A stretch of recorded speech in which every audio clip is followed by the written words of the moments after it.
3월 28일, 그러니까 지지난달이죠. 지지난달 미국에는 UCLA에서 65세 이상 되는 미국에 살고 있는 65세 이상 되는 노인들을 대상으로 설문조사를 했답니다. 행복지수라고 하는 것을 조사를 했대요.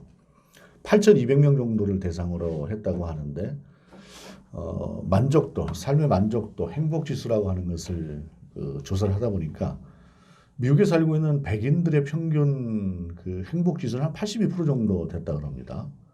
흑인들도 한 70% 정도가 됐다 그래요. 필리핀 사람들도 77%인가, 그 필리핀계 그 미국인들 한 77% 정도가 되었다 그래요. 한국은 얼마나 됐을까요? 한국계 노인들, 한국계 65세 이상 노인들 39.8%였답니다. 39.9%인가 해서 한 40% 정도 그렇게 되었다고 합니다. 아시아계가 원래 지금 만족도가 좀 낮은데 한국계는 특히 거기서도 만족도가 낮았다 그래요. 근데 이제 그 이면을 가만히 살펴보게 되면 또 그런 것들이 있답니다. 경제적인 어떤 만족도에서도 약간은 좀 이제 힘든 면들이 있대요. 열심히 미국에 가서 일을 해놓고 이 한국 사람들 같은 게 특징이 자식들에게 주잖아요. 자식들이 줘버리고 자기들 거는 별로 없대요. 그러다 보니까 굉장히 좀 극빈자적인 생활을 하는데 한국계 노인들이 약 한 50% 정도가 미국의 정부 지원을 받는답니다. 근데 그 지원금이 우리나라하고는 달라요. 상당히 좀 있어요. 1,000불 정도 되는 겁니다. 한 사람이 1,000불 정도 되고 그 다음에 부부면 한 2,000불 정도 되니까 미국하고 우리하고 뭐 지역에 따라 다르겠지만 우리도 물가가 이제 워낙에 높은 나라가 됐어요. 그래서 미국하고 우리하고도 그렇게 크게 차이는 안 납니다. 지금 우리나라 돈으로 부부 합산해서 한 240만 원 정도 이렇게 된다고 한다면은 뭐 이제 잘 사는 사람들의 입장에서야 그거 아무것도 아니겠지만 그냥 보통 서민의 입장에서 그 정도면 제 입장에서 살만할 것 같다라는 생각을 하는 정도예요. 거기다가 아주 극빈자들 같은 경우 어려운 사람들 같은 경우 우리나라로 말하자면 차상이라거나 이런 노인들 같은 경우에는 뭐 수술을 해서 억대가 나와도 전액을 다 미국의 정부에서 지원을 해준대. 단 시민권자에 한해서죠. 이렇게 살아감에도 불구하고 사람들이 특별히 우리 한국계 노인들이 힘든 이유가 무엇일까라고 이야기를 할 때에 이런 어떤 분이 이런 얘기를 하더라고요. 소통의 문제가 있다는 겁니다. 서로 소통되지 않고 있는 그런 문제가 있어서 일주일에 한 번 교회에 가서 함께 교제하는 거 빼놓고는 일주일 내내 별로 어디 갈 데가 없는 대화도 안 통하고 친구도 별로 없고 그런 삶을 산다 그래요. 제가 살 때 약간 좀 의아하기도 합니다. 왜냐하면은 제가 옛날에 알던 분 한 분이 미국에서 10년을 살다 왔는데 영어를 못해요. 이게 무슨 이게 뭐냐 그렇게 물어봤더니 LA에서 사는데 LA에서 살게 되면 별로 영어 없어도 별로 불편하지 않답니다. 그래서 10년을 살다 왔는데도 영어를 뭐 거의 제 수준으로 제가 정말 영어를 못하는데 거의 제 수준으로 영어를 해서 놀랬던 적이 있는데 그렇다고 해요. 그렇다고 한다면 같은 한국인들끼리 숫자 그만큼 되면 좀 어울리면서 살면 좋은데 그것도 잘 안 되는 모양입니다. 한국계가 좀 그렇다 그래요. 어느 정도 모이면 두 파로 나눠지고 또 어느 정도 모이면 세 파가 되고 그런다고 합니다. 저는 이해를 못했는데 최근 들어서 우리나라 상황을 보게 되면 이해가 되기도 합니다. 참 답답한 현실이죠. 교통이 되고 상대에 대해서 이해할 수 있는 그런 것들이 없을 때에 우리는 얼마나 이렇게 벽을 갖고 살아가고 서로 힘든 상황을 안고 살아야 하는가라고 하는 것을 생각하게 돼요. 오늘 본문 속에 보이는 이 사도 바울도 마찬가지입니다. 오늘 본문을 그렇습니다. 사울이 주의 제자들에 대하여 여전히 위협과 살기가 등등하여 라고 원래 말씀이 시작이 되지요. 여전히 살기가 등등하여 라고나 말씀하고 있는데 이것은 그 전에도 그랬다는 거 아니겠습니까? 지금 본문에 있는 상황 속에서만 그런 게 아니라 본문 이전의 상황 속에서도 그랬다는 것이에요. 이 본문 속에서 말하는 사울이 누군지는 아시죠? 바울을 이야기합니다. 바울은 이름이 두 개예요. 사울이라고 하는 이름은 히브리식 이름입니다. 그러니까 이스라엘 사람으로서 갖는 이름이고 또한 이 바울은 그 다소 사람이에요. 오늘날로 말하자면 터키 지방 같은 그쪽 지역에 살고 있었던 이방 지역에서 살았기 때문에 또한 로마 시민권자였기 때문에 로마식의 이름을 가지고 있었던 이름이 바로 바울입니다. 이 풀네임이라고 하는 것은 아니고 그냥 바울이라고 하는 어떤 하나의 성과도 같은 그런 이름으로 이때 당시에 쓰였던 이름인데 바울의 본명 자체가 풀네임으로 어떤 이름인지는 전혀 기록이 없어요. 그냥 다만 바울로만 기록이 돼 있는 사람이 바울인데 어쨌든 이 사람이 지금 본문에서까지는 사울로 이름이 쓰여져요. 왜냐하면 히브리식 이름, 이스라엘식의 이름으로 이 사람이 이스라엘 사람으로 이렇게 살아왔기 때문에. 그런데 그 이후로 바울이라는 이름으로 그러니까 이름을 계속 쓰게 되는 이유는 아마도 그가 이방을 향해서 복음을 전함에 있어서 이방 민족들이 사울이라고 하는 히브리식 이름보다는 바울이라고 하는 로마식의 이름이 더 익숙했기 때문에 바울이 아마도 그렇게 썼을 것이다라고 짐작을 할 뿐입니다. 그런데 어찌됐든 이 사울이라고 하는 바울이 지금부터 이제 바울로 제가 본문에서 사울로 되어 있으나 저는 바울로 여러분에게 설명하겠습니다. 이 바울이 예수 그리스도를 만나기 이전에 행했던 그러한 행동을 보게 되면 가장 첫 번째 나오는 행동이 어떤 거냐면 사도행전 7장에 보게 되면은 스데반이라고 하는 사람이 나오죠. 초대교회 7지사 중에 한 사람이었고 정말로 영혼이 맑은 사람이었습니다. 그런데 그가 예수를 믿는다는 이유로 사람들에게 유대인들에게 돌로 맞아서 죽임을 당했습니다. 그런데 8장 1절을 보게 되면 스데반 설교나 죽는 장면이 7장 전체에 다 포함이 되어 있어요. 7장 전체가 그것을 기록을 하고 있고 8장으로 딱 넘어오면서 뭐라고 되어 있냐면 사울이 그의 죽임을 마땅히 여기니라 라고 되어 있어요. 그러니까 스데반이라고 하는 사람이 돌로 맞아 죽고 있는 장면을 옆에서 보고 있었는데 그 죽은 것을 마땅하게 여기고 있었다라고 하는 것입니다. 이런 주장이 있습니다. 스데반과 바울은 서로 잘 알던 사이였을 가능성이 높다는 것입니다. 스데반도 이때 당시에는 이스라엘 지역 내에서 상당히 유력자에 속하고 아주 지적으로 상당히 높은 수준에 속하는 그런 사람이어서 같은 가말리엘 문화라거나 이런 쪽에 어떤 서로 살았던 교제했던 그러니까 공부를 했던 그러한 사람으로서 잘 알고 있었을 만한 사람임에도 불구하고 그의 죽임을 마땅하게 여겼다. 이것은 무엇이냐면은 그는 하나님의 율법을 어기고 하나님을 떠나는 사람이라고 여겼기 때문에 그 죽임을 마땅하게 여겼다라는 것입니다. 그만큼 바울은 종교적인 열정이 가득했던 사람이에요. 물불을 가리지 않고 그러고 나서 그 뒤로 어떤 일이 벌어집니까? 교회가 흩어집니다. 유대인들이 예루살렘 지역 내에 있는 그리스도인들을 핍박하기 시작합니다. 심하게 핍박하기 시작하고 이제는 스데반 같은 사람이 죽기까지 하니까 사도들을 빼놓고는 나머지의 모든 성도들이 다 흩어져 버립니다. 세계 곳곳으로 이방 땅으로 그런 상태에서 오늘 본문이 일어나는 것인데 특별히 다메섹 그 다마스커스라고 하는 지역은 지금도 남아있는 고대 도시죠. 지금 현재 현존하는 고대 도시의 유적이 남아있는 그러한 몇 안 되는 도시가 다마스커스라고 하는데 그 다메섹이 이때 당시에 1만 명 정도가 조금 넘어갈 만한 유대인들이 살고 있었던 것으로 알려져 있어요. 그런데 그곳에 상당수의 사람들이 예수를 믿었습니다. 예루살렘에서 도망간 사람들, 복음을 가지고 신앙을 유지하기 위해서 다메섹까지 가 있었던 그러한 사람들을 못 보는 거예요. 바울은. 그래서 대제사장에 가서 그들을 체포하고 끌고 올 수 있는 권한을 달라 해서 그 공문을 받아가지고 하는 것입니다. 이때 당시에 예루살렘에 있었던 대제사장은 다메섹은 유대 지경 밖에 있는 나라예요. 이스라엘 바깥 지방에 있는 나라지만 그러나 그곳에 살고 있는 유대인들에 대해서는 종교적인 문제로는 그들을 체포해 올 수 있는 권한이 대제사장에게 있었어요. 그렇기 때문에 그 공문을 가지고 그들을 체포하러 바울이 달려가는 것입니다. 대단한 사람인 것이죠. 그러고 나서 그때 당시에 그렇게 달려가는 도상에서 어떤 일을 만납니까? 대제사장이 가서 다메섹 여러 회당에 가져갈 공문을 청하니 이는 만일 그 도를 따르는 사람을 만나면 남녀를 막론하고 결박하여 예루살렘으로 잡아오려 함이라 라고 하면서 그렇게 달려가다가 그때 우리 주님을 만나는 것입니다.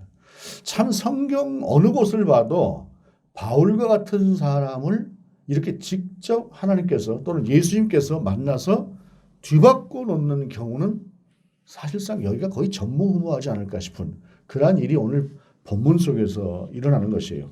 가서 남녀를 막론하고 라고 하는 표현을 보게 되면 물불을 가리지 않고 그렇게 가서 그냥 그들을 진멸하겠다라고 생각을 하고 하는 것이에요. 이 종교적인 열심이라고 하는 것이 그 안에 하나님과의 온전한 교제가 이루어지지 않을 때 이런 문제가 생겨납니다.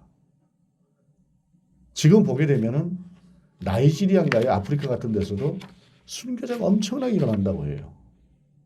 무엇 때문입니까? 예수 믿는다고 죽이는 것이죠. 이런 일들이 이 땅에도 아직도 일어나고 있다는 것입니다. 그러면서 유대교 신봉자였던 바울이 마침내 그 다메섹으로 달려가는 도상에서 주님을 만나는 것입니다. 3절 이하를 보게 되면 사울이 길을 가다가 다메섹에 가까이 이르더니 호련히 하늘로부터 빛이 그를 둘러 비치는지라 땅에 엎드러져 들음에 소리가 있어 이르시되 사울아 사울아 내가 어찌하여 나를 박해하느냐 하시거늘 대답하되 주여 누구시니이까 이르시되 나는 내가 박해하는 예수라. 이게 얼마나 기막힌 말씀입니까? 자기는 하나님을 향해서 하나님의 사람으로 최선을 다해서 살아드리고자 했던 것인데 정작 그 하나님이신 예수님께서 나타나셔서 네가 박해하는 예수라. 내가 예수인데 네가 지금 나를 박해하고 있는 거야. 내가 하나님이라고 하는 것을 말씀하시는 것이죠. 얼마나 큰 충격이었을까요? 마치 이런 것이라고 비교해 볼 수가 있을 것 같습니다. 옛날에 아주 어렸을 때 어디선가 본 영화 같은데 누군가가 한 아이를 데려다가 키우면서 네 부모 죽인 원수가 누구다 라고 하면서 아이를 키웠어요. 그래서 그 아이가 커서 자라서 열심히 무술을 배워가지고 가서 이제 부모 죽인 원수를 이제 죽이려고 딱 가서 칼을 빼들고 죽이려고 하는데 거기서 뭔가 딱 발견하는 거지. 알고 봤더니 자기가 죽이려고 하는 사람이 자기 아버지. 원수가 오히려 자기를 데려다가 그렇게 그냥 잘못 가르쳐서 자기 아버지를 죽이라고 가르쳤던 것이죠. 그런데 마지막 순간에 그래도 자기 아버지인 것을 알고 그리고 자기를 키워준 사람이 원수였다고 하는 사실을 알고 이제 칼을 그쪽 방향으로 이제 가지고 가는 그러한 것과 다름이 없죠. 자기는 정말 하나님의 일을 위해서 하겠다고 최선을 다했는데 그 하나님이 나타나셔서 네가 핍박하는 예수다라고 하니 이 사람이 얼마나 바울이 기가 막힌 상태에 빠졌겠습니까?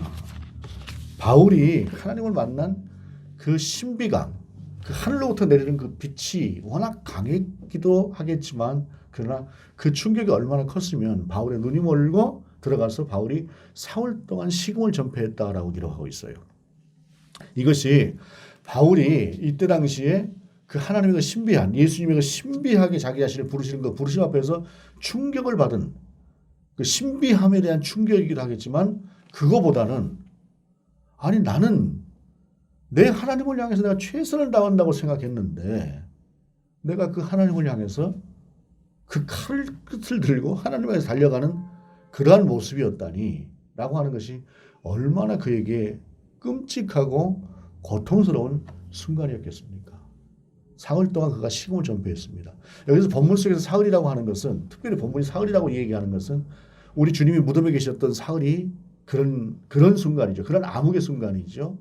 또한 요나가 물고기 뱃속에서 있었던 사흘이라고 하는 시간이 그런 암흑의 시간 아니겠습니까?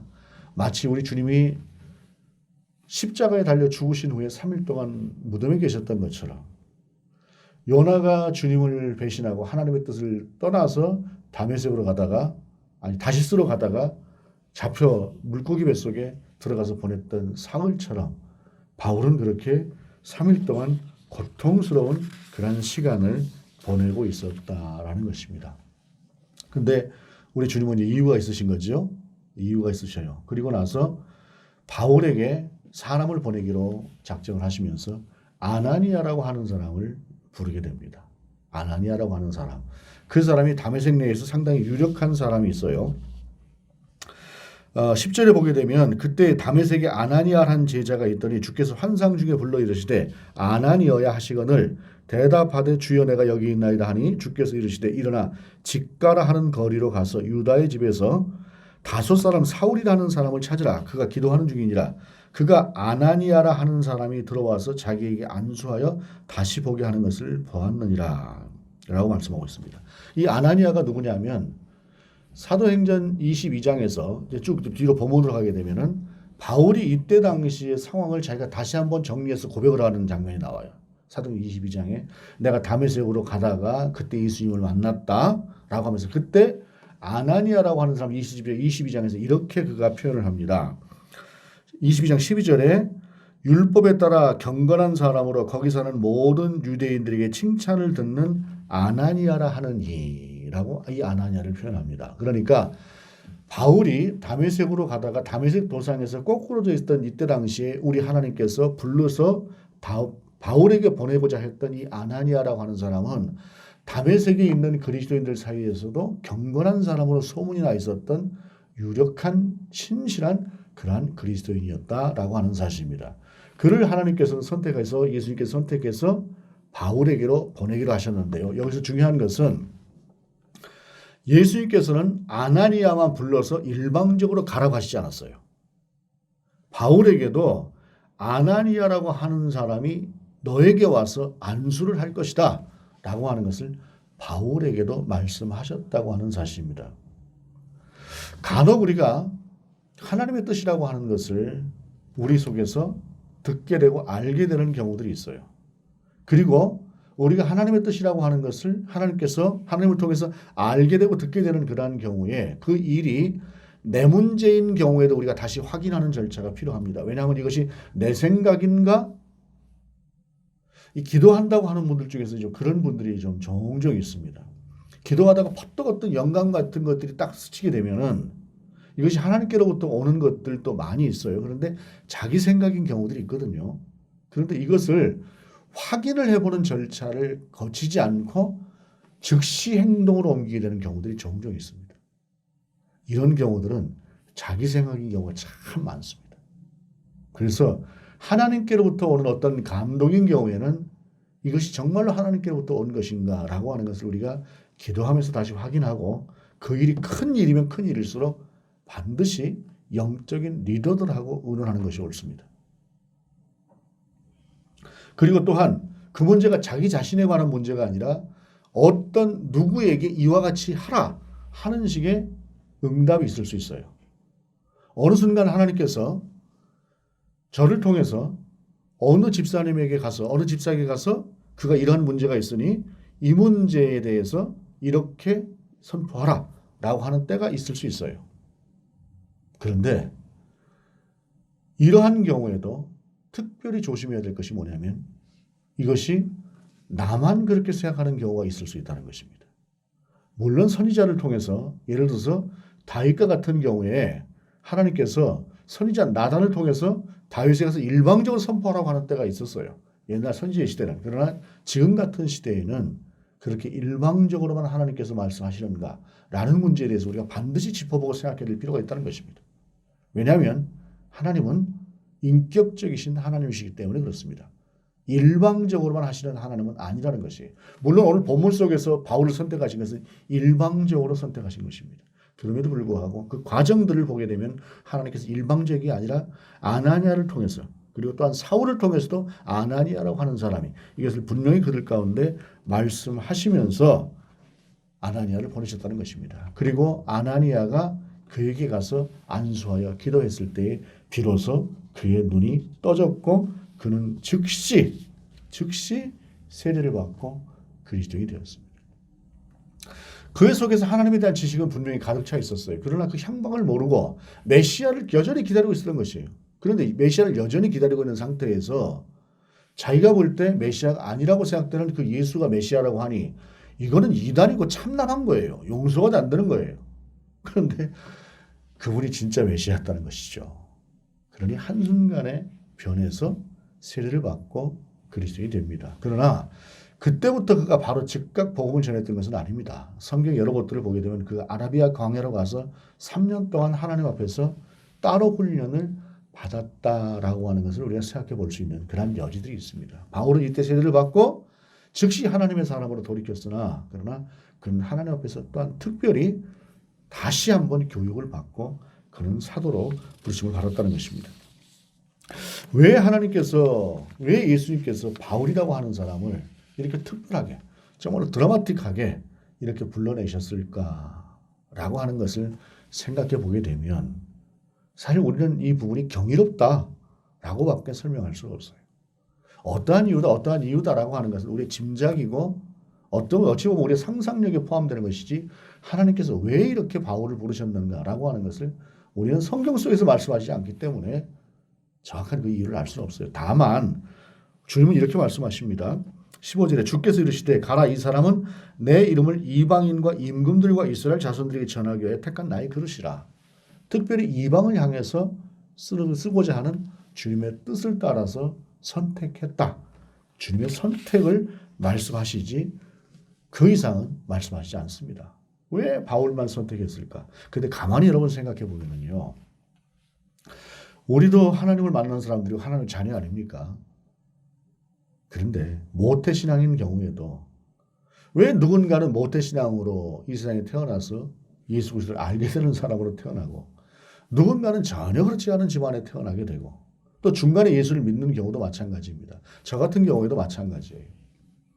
동시대를 살았던 제 주변에는 많은 친구들도 있고 많은 또래들이 있는데 왜 그 중에서 하나님께서 나는 그래도 나에게 그리스도인이 될 수 있는 기회를 주셨을까?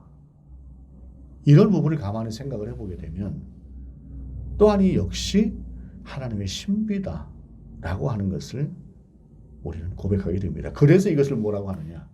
하나님께서 우리를 부르셨다라고 하는 것입니다. 하나님의 예정이라고도 이렇게 말씀을 하고 있는 것입니다.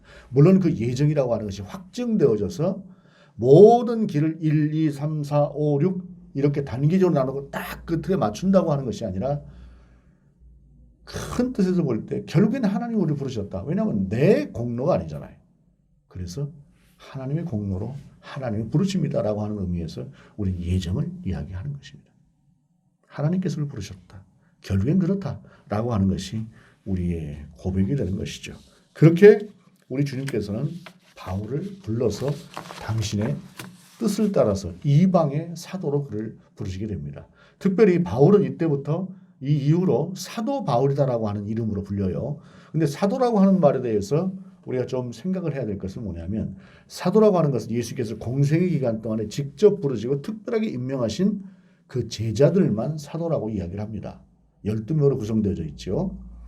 유다가 배신하고 떠났기 때문에 마띠아라고 하는 사람을 제일 뽑아서 다시 뽑아서 12이라고 하는 숫자를 채웠습니다. 제자들이. 왜입니까? 이스라엘은 12지파고 그 12지파를 대표하는 사람으로 11명은 궐이 났다고 하죠. 비었다고 하는 겁니다. 그 사람을 다시 뽑아서 12명을 채우고자 해서 11명은 주님께서 직접 그리고 한 명은 그들이 제비를 뽑아서 한 명을 이렇게 해서 12명을 세웠는데 왜 그러면 바울도 사도인가라고 이야기를 할 때 바울은 좀 더 특별한 의미에서 사도입니다. 왜냐하면 우리 주님께서 직접 부르셨다고 하는 것이 같은 맥락이죠.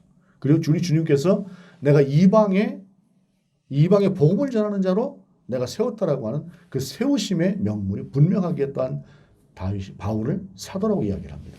특별히 바울이 사도인 것은 왜 중요하냐면 사도를 통해서 우리 주님께서 이 땅에 역사를 일으키셨는데 사도의 말은 이때 당시 곧 성경과도 같았습니다. 그렇기 때문에 바울이 복음을 전할 때 바울이 사도가 아니라고 한다면 그것은 주님께로부터 온 말씀이 아니다라고 할 수가 있어요. 그런데 바울은 주님께로부터 받고 주님께로부터 훈련받은 그 복음을 전했기에 이것은 곧 그의 사도성이라고 하는 것이 분명했기에 바울을 또한 사도라고 이야기를 했던 것입니다. 그렇게 바울은 사도로 부르심을 받아서 사도로 그의 평생을 통해서 사역하다가 정말로 주님의 복음을 위해서 그의 모든 것을 다 바쳐서 그렇게 살아냈습니다. 마지막에 바울이 이런 표현을 하지 않습니까? 하나님께 나를 이제 부르심의 때가 왔다. 그리고 나는 이제 전제와 같이 부으심의 때가 되었다라고 이야기를 해요. 전제와 같이 부으심이다라고 하는 것은 하나님 앞에 어떤 제사를 드릴 때에 제물을 올려드리고 그 맨 마지막에 보통 이제 제주라고 하는 것, 포도주를 부은 것을 이제 붓는다라고 하는 건데 말하자면 그 바울이 마지막에 고백했던 것은 이제 그 하나님 앞에 올려드리는 자기의 전적인 인생이라고 하는 것이 제사고 이제 자기 자신은 이제 남은 그 기간을 마지막으로 하나님 앞에 부어드리는 그 포도주처럼 전제처럼 제주처럼 그렇게 부어서 이제 하나님 앞에 자기 자신을 드리겠다라고 하는 그런 고백을 하고 있어요. 처음부터 끝까지 그런 초주일간 오직 하나님을 위해서 살아갔습니다. 예수 그리스도를 위해서. 그가 아마도 이렇게 예수 그리스도를 핍박했던 그런 삶이 아니었다고 한다면 어쩌면 그러지 않았을 수도 있을 것 같습니다. 그래서 우리는 우리 주님께서 그를 이방인의 사도로 부르셨던 이유는 바로 그렇기 때문에 또한 그 안에 순수함이 있었기 때문에 그러지 않았을까라고 하는 생각도 그저 짐작으로 해보게 됩니다. 물론 성경은 그 부분에서 어떤 설명도 하고 있지 않습니다. 오늘은 5월의 첫 주일이죠. 5월의 첫 주일, 5월은 가정의 달이고 또한 특별히 어린이 주일입니다. 여러분, 우리가 이 땅을 살아가면서 많은 그리스도인들이 정말로 하나님의 뜻과 자기 자신의 뜻을 모르고 하나님께서 세우신 의라고 하는 것과 자기 자신이 생각하는 의라고 하는 개념을 구분하지 못하고 살아내는 경우들을 많이 봅니다. 심지어 기도한다고 하는 사람들조차도, 심지어 평생을 그리스도인으로 살았다고 하는 사람들조차도 그런 모습들을 봅니다. 왜 그렇습니까? 내 생각대로 살기 때문에 그렇습니다. 내가 옳다고 생각하는 것. 그래서 우리가 아이들에게 가르쳐야 되는 것은 어떤 것들일까요? 부모의 생각을 가르치는 것이 아니라 하나님의 생각으로 맞추어서 사는 법을 가르쳐야 됩니다. A는 B다라고 하는 가르침이 아니라 우리는 그리스도인으로서 하나님 앞에 어떻게 살아내야 되는 것인가 라고 하는 그러한 질문을 모든 순간에 하고 살아갈 수 있도록 그 원리를 가르치는 것이 중요하다고 하는 것입니다. 이것이 답이다 라고 하는 것을 가르치면 그것만이 답인 줄 압니다. 사도 바울처럼. 그러나 어떤 것이 하나님의 뜻인가라고 하는 것을 늘상 생각하며 고민하며 살아가는 법을 가르치면 그 아이는 하나님의 뜻대로 살아가는 아이가 될 것입니다. 가정도 마찬가지입니다. 서로 교통이 이루어진다고 한다면, 소통이 이루어진다고 한다면 갈등은 훨씬 줄어들 것입니다. 부모 자식 간에, 형제 간에 그 모든 것들이 바로 제대로 상대를 이해하지 못해서 또한 상대를 제대로 배려하지 못해서 생겨나는 갈등들입니다. 가끔 보게 되면 나는 사랑해서 그랬다라고 하는 그런 어긋난 부모들을 봅니다. 자식은 그게 아닌데. 바울이 하나님을 이해하지 못해서 생겨났던 이 엄청난 그 앞쪽에서의 그 죄악이라고 하는 것들이 제대로 알지 못해서 그랬던 것들인 것처럼 우리가 세상을 살아가면서 부모 자식 간에도 형제 간에도 하나님과 우리의 모든 관계 속에서도 우리는 일방적이지 않은 그런 교통, 서로 교제하는, 서로 알아가려고 하고 나를 여쭙고 하나님의 뜻이 무엇인가를 또한 묻는 그러한 삶이 되었을 때에 하나님께서는 우리를 더욱더 신실한 하나님의 사람으로 하나님의 뜻을 이루는 도구로 사용하실 것이다 라고 하는 사실을 기억하면서 오늘 바울을 통해서 우리가 주신 그 말씀, 왜곡된 것이 아니라 진리로 나가는 것, 그리고 그것은 무엇으로 말미암은 것이냐? 죽은 예수 그리스도가 아니라 부활하신 예수 그리스도가, 그리고 나와 먼 예수 그리스도가 아니라 나를 찾아오신 예수 그리스도가 그 일들을 행하셨다라고 하는 것. 그리고 그렇게 바울을 찾아오신 예수 그리스도는 지금도 저와 여러분을 찾아오셔서 지금 이 순간에도 함께하고 계시다고 하는 이 분명한 사실, 이 정확한 사실, 이 사실을 알고 살아내는 우리가 될 수 있기를 주님의 이름으로 축원합니다. 기도하시겠습니다. 주님, 우리의 생각이 아닌 하나님의 생각을 알아가는 우리가 될 수 있도록 인도하여 주시고 우리의 생각으로 살아가는 것이 아니라 하나님의 뜻대로 살아가는 우리가 될 수 있도록 인도하여 주옵소서. 혹여라도 우리가 하나님을 잘못 오해함으로 말미암아 사울이었던 삶으로 살아갔던 그러한 삶이 아닌 바울로 그의 평생을 살아냈던 그러한 모습이 될 수 있도록 인도하여 주시옵소서. 또한 특별히 5월 우리의 가정에도 그와 같은 소통과 교제가 이루어질 수 있도록 또한 우리의 모든 성도들의 가정을 함께 붙들어 주시옵소서. 주 예수 그리스도 이름으로 기도드립니다. 아멘.